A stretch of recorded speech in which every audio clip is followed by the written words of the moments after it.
और यहाँ आपको बताएं, सिंध हाई कोर्ट में पीटीआई ममनुआ फंडिंग पर एफआईए की इंक्वायरी के खिलाफ साबिक गवर्नर सिंध इमरान इस्माइल, नजीब हारून और सीमा ज़िया की दरख्वास्त पर समाअत हुई है।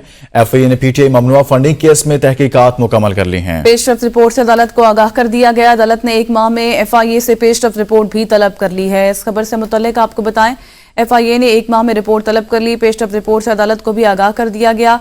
सैयद अली हसन मजीद आगाह करेंगे। अली, बताइएगा समाअत का मुकम्मल अहवाल।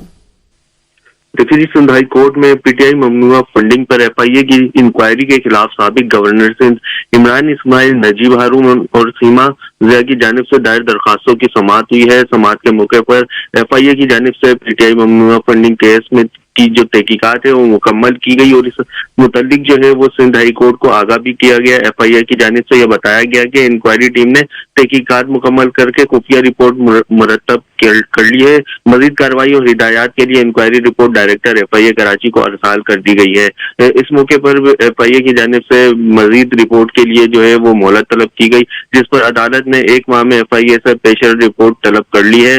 दरख्वास्त गुजारों के वकील की जानिब से मौक़िफ़ इख्तियार किया गया ताकि दरख्वास्त गुजार के खिलाफ जिन 3 बैंक अकाउंट्स की बुनियाद पर इंक्वायरी की जा रही है वो बंद है। दरख्वास्त गुजारों के खिलाफ बदनीयती की बुनियाद पर रिपोर्ट अदालत को आगाह कर दिया गया और 1 माह में रिपोर्ट भी तलब कर ली गई। बहुत शुक्रिया।